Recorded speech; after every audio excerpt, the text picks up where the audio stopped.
আজমির শরীফে গিয়েছিলাম। আজমির শরীফ, সেখানে গিয়ে অনুধাবন করলাম, 10 দিন ছিলাম আমি। 100 লোক গেলে 90 জন বেঈমান হয়ে বাড়ি ফিরছে। আমি অ্যানালাইসিস করে বলছি, ফালতু কথা বলি না শাহনাজ, ফারদার কথা পছন্দ করি না আমি। 100 জন আজমির শরীফে গেলে 90 জন বেঈমান হয়ে ফিরছে ঘরে, শিরক করে। কথা বুঝতে পেরেছেন? আমি ঠিক এই জামাটাই পরে আছি। আমার ছোট আব্বা এসেছে আমার সঙ্গে, জিজ্ঞাসা করবেন আমাকে দেখে ওখানকার ওই যারা আছে গাজাবাটি দৌড়ে এসে হাতটা ধরে সালাম আলাইকুম ভাই সাহেব, আপ ফুরফুরা শরীফ से आया है, आइए जनाब आइए। খুব তাজিমের সঙ্গে একদম নিয়ে গেলেন ভিতরে ঢুকিয়ে। খুব আদবের সঙ্গে দেখলাম সব ভিড় ক্লিয়ার করে দিয়ে আমাকে খাজা হুজুর, খাজা গরিবে নওয়াজের একদম মাজারের কাছে দাঁড় করিয়ে দিয়ে বললেন আপ জিয়ারত কে লিজিয়ে। কিন্তু আজ সবখানে জিয়ারত করার আগে আমি অন্তত 10 মিনিট দাঁড়িয়ে দেখছি অবস্থা কি চলছে। কষ্ট হচ্ছিল, থাকতে পারিনি। একজনের হাতে দিকে সেই ময়ূরের ঝেঁটা হাতে, ভাই সাহেব ये क्या चल रहा है, इशारा করে বলছে हमको नहीं पता, हमको नहीं मालूम, ये जो हमारा झंडा दिया है ये हम हर आदमी को हम बुला देते हैं। क्यों? ये खाजा गरीब नवाज ये जो है हुजूर इसके दरबार में आया है, इसीलिए हम उसको लगा देते हैं, हम नहीं करना चाहिए, ये बिल्कुल हराम है। দাঁড়িয়ে মেরে ফেলবে তো কি হবে, প্রতিবাদ করতে হবে না। বললাম তো দেখলাম সঙ্গে সঙ্গে ঝাঁটাটা নামিয়ে নিয়েছে। 1 মিনিটের জন্য যদি ওটা আমার কথায় সাপোর্ট করে, আল্লাহ পাক নিঃসন্দেহে মুজাহিদিনের সওয়াব আল্লাহ দান করেছেন। একবার জোরে বলে। একজন মুসলমান সব জায়গায় মাথা উঁচু করে কথা বলবে, কিন্তু আছে সে পরিবেশ আছে। ও নওজওয়ানেরা, যুবকেরা, ছেলেরা, বাচ্চারা, পর্দার আশিনা মা ও বোনেরা, সাধারণ মুসলমানগুলা আজমির শরীফে যে দেখছি কিনা, ওখানে গিয়ে দাঁড়িয়ে দাঁড়িয়ে দেখছি সাধারণ মুসলমানগুলো গিয়েছে। এ দক্ষিণ 24 পরগনা, উত্তর 24 পরগনা, মেদিনীপুর, হাওড়া, হুগলি, মেদিনীপুর, চতুর্দিক থেকে মুসলমান যায়, গাড়ি করে করে যায়, ছেলে মেয়ে সবাই মিলে যায়। তাদের জন্য ওই খাদেমগুলো দোয়া করছে, ऐ खाजा गरीब नवाज तेरे दरबार में आया है, जो मकसद लेके आया कि उसके झोली भर दे, उसके झोली भर दे। और जो आदमी गया था वेस्ट बंगाल, मगरिबे बंगाल से गया था, उसके दवा पर ये लगा लिया आमीन आमीन। शरीयत मुताबिक খাজা গরিবে নওয়াজ তোমার দরবারে এরা এসেছে, এদের মনস্কামনা পূর্ণ করে দাও। এই কথাটা সমর্থন দিয়ে যে মুসলমানটা বলেছে আমিন, সাথে সাথে সে বেঈমান। কথা বুঝতে পারছেন না? এত কষ্ট হচ্ছে দেখে কি হবে, এই খাদেমগুলোকে না মেরে এদেরকে আগে তুলধনা করতে হবে। হাজার হাজার টাকা খরচা করে ওখানে গিয়ে বেঈমান হয়ে তাই ঘরে ফিরছে। মুসলিম সমাজ কি করে নষ্ট হচ্ছে। ওলির দরবারে যেতে নিষেধ করছি, এই কথা বলছেন না কেন? আমি তো এই ঘুটিয়ারি শরীফ এলাকায় আসলে হুজুরের মাঝে জিয়ারত করতে যাই, যদিও গাঁজার ফোয়ারা চলছে, ঢুকে যাই, জিয়ারত করি, কারণ আল্লাহর ওলির দরবারে যেতে হবে। এটা আমাদের আকাবিদের একটা চরিত্র, ক্যারেক্টার। কারণ আল্লাহর ওলিদের রুহানি দোয়া বরকত হাসিল আপনার করা যায়। একবার জোরে বলুন সুবহানাল্লাহ। সেই নিয়তে যেতে হয়, সেই নিয়তে যেতে হয়। তাহলে ইবলিস 3টে জিনিস পেল। কটা জিনিস? লং একটা হায়াত,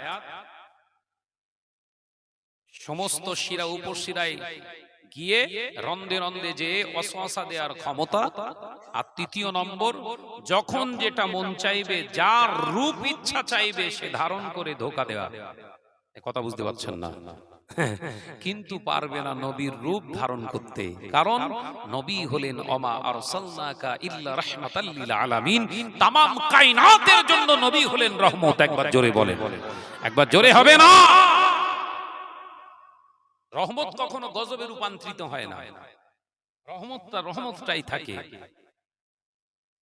ও নজনেরা, যুবকেরা, ছেলেরা, বাচ্চারা, পর্দানাশীনা মা বোনেরা, আলোচনা বোঝাতে চেয়েছিলাম, শুনে রেখে দিন, জেনে রেখে দিন, আল্লাহ নবী দিন ও দুনিয়া বাদশাহ হাবিবুল্লাহকে, নবী জনাবে মুহাম্মদুর রাসূলুল্লাহকে সাল্লাল্লাহু আলাইহি ওয়াসাল্লাম আমাদের মতো নন, আমাদের মতো কোনো অংশে নয়, কোনো বৈশিষ্ট্য, কোনো আকার, কোনো ইঙ্গিত আমাদের সঙ্গে মেলেন না।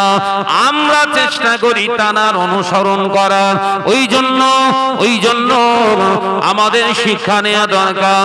নামাজ আগে নয়, রোজা আগে নয়, হজ আগে নয়, যাকাত আগে নয়, মসজিদ আগে নয়, আগে আপনার ঈমান। ওই ঈমানের জায়গা থেকে আপনি এক ওয়াক্তের নামাজ আদায় করুন, ঈমানটা কমপ্লিট রেখে একটা রোজা আদায় করুন, ঈমানটা কমপ্লিট রেখে আপনার যত সামান্য আপনি দান করুন। ওই এক ওয়াক্তের নামাজ, ওই একটা রোজা, যত সামান্য দানটা আল্লাহর দরবারে কবুল হয়ে যাবে। ঈমান ঠিক নাই, বড় জুব্বা, বড় পিরহান, বড় দাড়ি, বড় টুপি, বড় তসবিহ, দুনিয়া জমিনে হাজার হাজার মাদ্রাসা বানিয়েছো, দুনিয়া জমিনে শয়ে শয়ে আপনার মসজিদ বানিয়েছো, ঈমান তোমার এখনো নবী সম্পর্কে ঠিক হয়নি। এ মৌলানা মৌলী সাহেব, তোর বিদ্যা থাকতে পারে, আল্লাহর দরবারে তোর এক পয়সা মূল্য নাই, এক পয়সা মূল্য নেই। তো এত চিল্লাচিল্লি করলে হবে না বাবাজি। হ্যাঁ, যা হবে সুষ্ঠু। ভাইরা সব দাঁড়িয়ে রয়েছে, আপনার ভিতরে চলে আসেন, বসার জায়গা আছে ইনশাআল্লাহ, আসেন। মহব্বতের সঙ্গে দরুদ আল্লাহুম্মা সাল্লি আলা। আওয়াজ করলে হবে না বাবাজি, কথা নয়, দরুদ শরীফ পড়তে পড়তে ভিতরে চলে আসেন। ওয়া আলা আলি।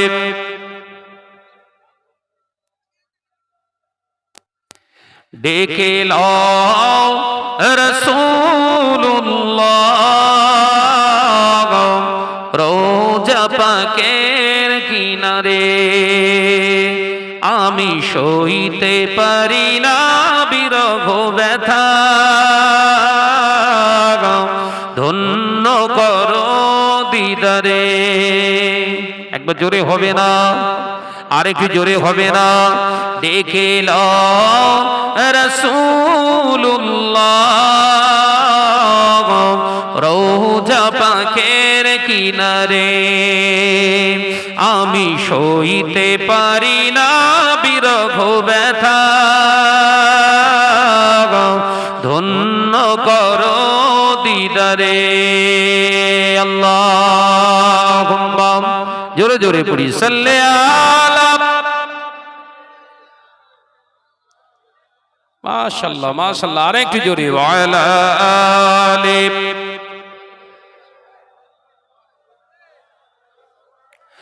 নূরে উজ্জ্বল চেহারা তোমার, দেখে মন যে ভরে যায়। জোরে বলবেন না সুবহানাল্লাহ? আরেকটু জোরে হবে না? নূরে উজ্জ্বল চেহারা তোমার, দেখে মন যে ভরে যায়, তোমার ওই গুম্বজে হাজারা দেখে ঈমান বেড়ে যায়।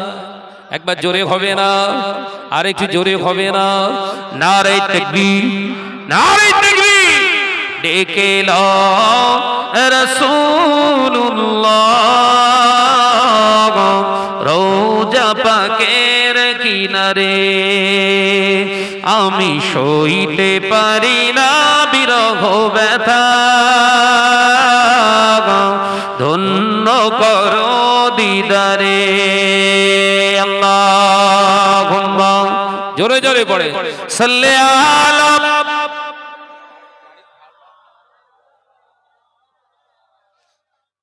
ওয়া আলা আলি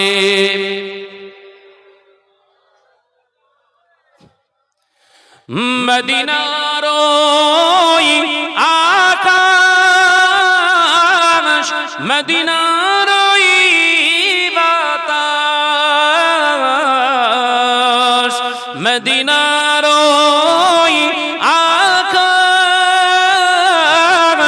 মদিনার ওই বাতাস মদিনার ওই জাবালে উহুদ তোমাকেও সালাম জানাই একবার জোরে হবে না নারে তাকবীর ডেকে লাও রাসূলুল্লাহ রওজা পাকের কিনারে আমি সইতে পারি না বিরহ ব্যথা ধন্য করো দিদারে আল্লাহুম্মা সাল্লি আলা